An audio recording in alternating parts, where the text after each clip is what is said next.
Hi, this is S Mahato accounts and tax consultant from Dhanbad, Jharkhand. बहुत सारे लोगों के मन में ये प्रश्न होता है कि वो अपने सेविंग अकाउंट में या करेंट अकाउंट में कितने रुपए तक कैश डिपॉजिट करवा सकते हैं।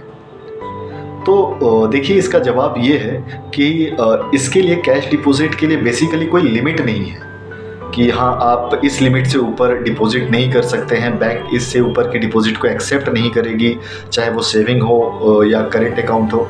ऐसा बिल्कुल भी नहीं है। लेकिन हाँ, इनकम टैक्स एक्ट ने इस विषय में कुछ रूल जारी किए हैं और उनके रूल के अकॉर्डिंग जो बातें कही गई है वो ये है कि अगर कोई इंडिविजुअल अपने सेविंग अकाउंट में 10 लाख के नीचे की किसी भी राशि को अगर डिपॉजिट करता है पूरे 1 साल के दरमियान, तो कोई दिक्कत वाली बात नहीं है। लेकिन एक पर्टिकुलर ईयर में उनकी अगर कैश डिपॉजिट 10 लाख या उससे अधिक होती है तो इनकम टैक्स डिपार्टमेंट उससे क्वेरीज रेज कर सकती है।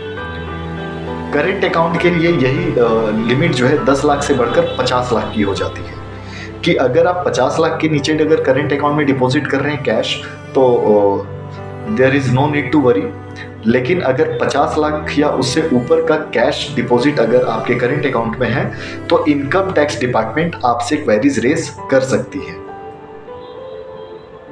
तो यही बातें कही है इनकम टैक्स एक्ट ने कैश डिपॉजिट से रिलेटेड, चाहे वो सेविंग हो या करेंट अकाउंट हो।